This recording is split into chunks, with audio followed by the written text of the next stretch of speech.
হেই friends, আপনারা দেখছেন অ্যাসাম Bangla tutorial. আমি আপনাদের বন্ধু সৌরভ। আশা করি সবাই ভালোই আছেন। আজ আমি আপনাদেরকে এমআই রিমোট সম্বন্ধে কিছু ধারণা দিতে চলেছি। আর এগুলো শুধু Xiaomi ইউজারদের জন্যই, কারণ এটা Xiaomi ইউজারদের জন্য খুবই গুরুত্বপূর্ণ একটি অ্যাপ। আর এটি শুধু Xiaomi ইউজারদের জন্যই দেওয়া হয়েছে। আর এটা Xiaomi মোবাইলেই রয়েছে। তো বন্ধুরা, এটা দেখতে এরকম হবে, ঠিক এরকম আমার এই অ্যাপসটার মতো। এটা এমআই রিমোট।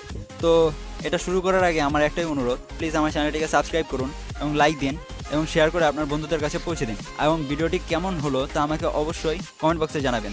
তো বন্ধুরা, আর দেরি নয়, চলুন ভিডিওটি শুরু করা যাক।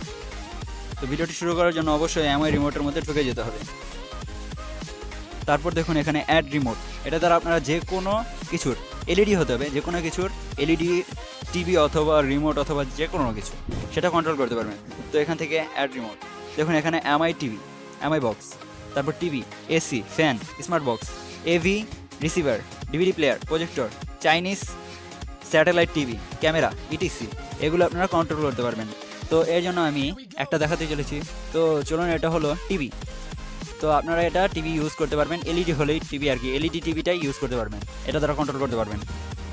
তো ধরুন স্যামসাং, এটা কিভাবে আসবে দেখিয়ে দিচ্ছি আমি। তো স্যামসাংয়ের মধ্যে আপনারা ক্লিক করুন। তারপর দেখুন এখানে পাওয়ার বাটন লেখা আছে। তো পাওয়ারের মধ্যে ক্লিক করুন।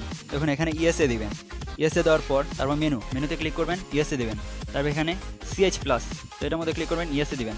তারপরে দেখুন এখানে স্যামসাং টিভি, এটার মধ্যে পাইরেট, এটার মধ্যে ক্লিক করবেন। তারপর দেখুন এখানে একটা রিমোট মেনু চলে এসেছে, দেখতেই পাচ্ছেন এটা। তো এটা দ্বারা আপনারা স্যামসাং টিভি আর কি এলইডি হতে হবে, সেটা আপনারা কন্ট্রোল করতে পারবেন।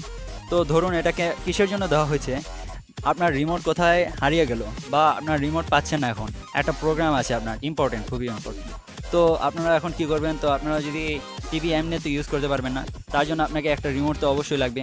তো আপনারা মোবাইল দিয়ে সরাসরি এটা চালু করতে পারবেন। তো এটা খুবই গুরুত্বপূর্ণ Xiaomi ইউজারদের জন্য। তো বন্ধুরা, যদি এই ছিল আজকে আমার টিউটোরিয়াল। যদি ভালো লেগে থাকে, আশা করি সবার ভালোই লেগেছে। যদি ভালো লেগে থাকে অবশ্যই আমার চ্যানেলটিকে প্লিজ সাবস্ক্রাইব করবেন এবং ভিডিওটি ভালো লেগে থাকলে লাইক দিবেন এবং শেয়ার করে আপনার বন্ধুদের কাছে প্লিজ পৌঁছে দিন।